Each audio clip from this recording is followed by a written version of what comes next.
I came to New York with no English and no friends. I was scared to speak even one sentence. But today I can speak with confidence. This is my real story. Hello, my friends. Welcome back to English and English. I'm Lisa. If you want to improve your English, please subscribe and practice with me every day. Now, let's begin. I came to New York with no English and no friends. I remember that day very clearly. The sky was gray, the air was cold, and everything felt unfamiliar. Unfamiliar means something is new, not comfortable, not known. I was standing outside the airport, holding my small bag and looking at people rushing everywhere. Everyone looked busy. Everyone looked confident. But me, I felt completely lost. Lost doesn't only mean you don't know the place. It also means you don't know what to do next. I didn't know where to go, how to speak, or even how to ask for help. My heart was beating fast. I was nervous. Nervous means you feel scared, but also excited and unsure. I took a deep breath and told myself quietly, just take one step. My first challenge was very simple.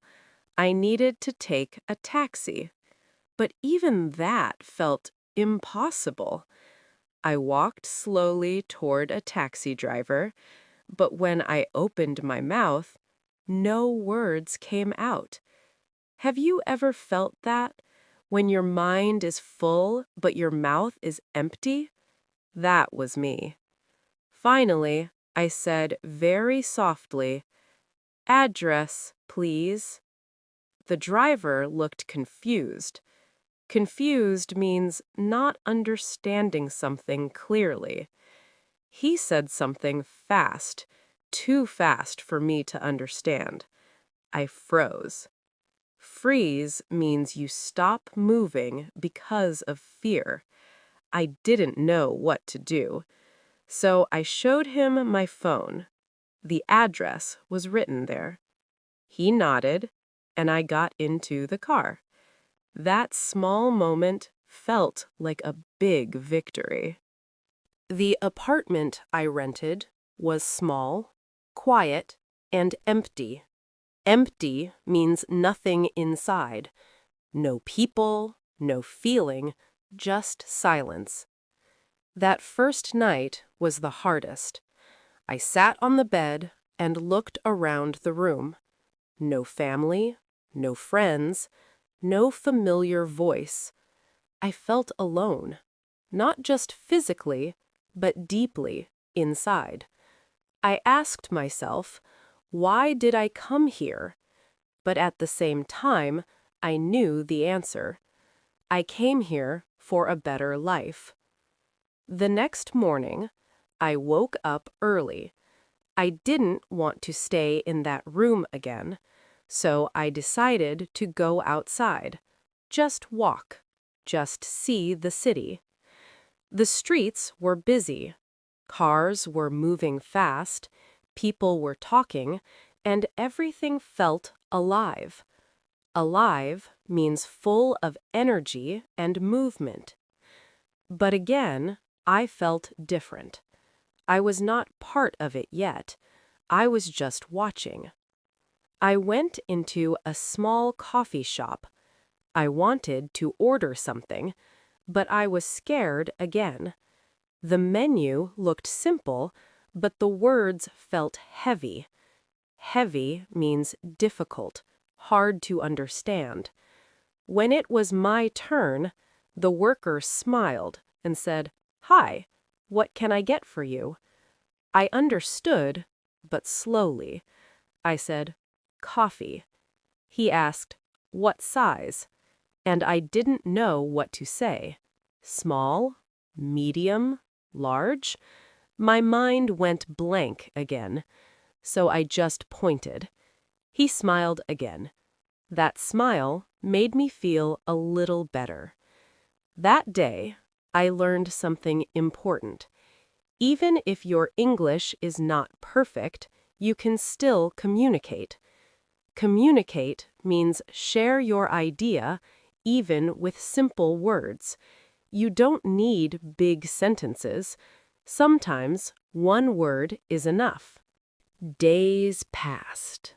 Slowly, very slowly. I started building a routine. Routine means something you do every day. Wake up, go outside, try to speak, make mistakes, come back, and try again. At first, every conversation was difficult. People spoke fast, too fast. I could not catch every word. Catch means understand quickly, but I didn't stop. One day, something small changed everything. I met a girl at the park. She was sitting on a bench, reading a book. I sat next to her. At first, we didn't talk, but after a few minutes, she smiled and said, "Nice weather today, right?" Simple sentence, but for me, it felt like a big moment. I replied slowly, "Yes, nice." She didn't laugh. She didn't judge. Judge means to think negatively about someone. Instead, she continued talking, slowly, clearly. Her name was Emma. That conversation was the first time I felt a connection. Connection means a feeling of understanding between people. We talked for maybe 10 minutes, but those 10 minutes gave me confidence. Confidence means you start believing in yourself. After that day, I started going to the park more often. Not just to walk, but to speak. Sometimes with strangers, sometimes just with myself. Yes, myself. I practiced sentences out loud. At first, it felt strange.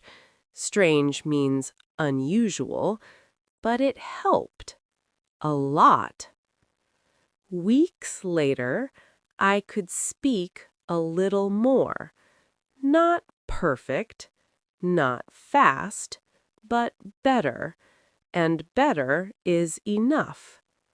Then I made a decision, a serious decision. I decided to join an English class. The first day, I was nervous again, but this time it was different. I was not alone. Everyone in that room felt the same. Everyone was learning. Everyone was trying. The teacher said something I will never forget. Don't be afraid of mistakes, because mistakes mean you are trying. That sentence stayed with me. Stayed means it remained in my mind. So I started speaking more, even when I was wrong, even when my grammar was not perfect, because I understood something very important. Perfection is not the goal. Progress is the goal. Progress means moving forward, even slowly. Months passed, and one day, something surprising happened.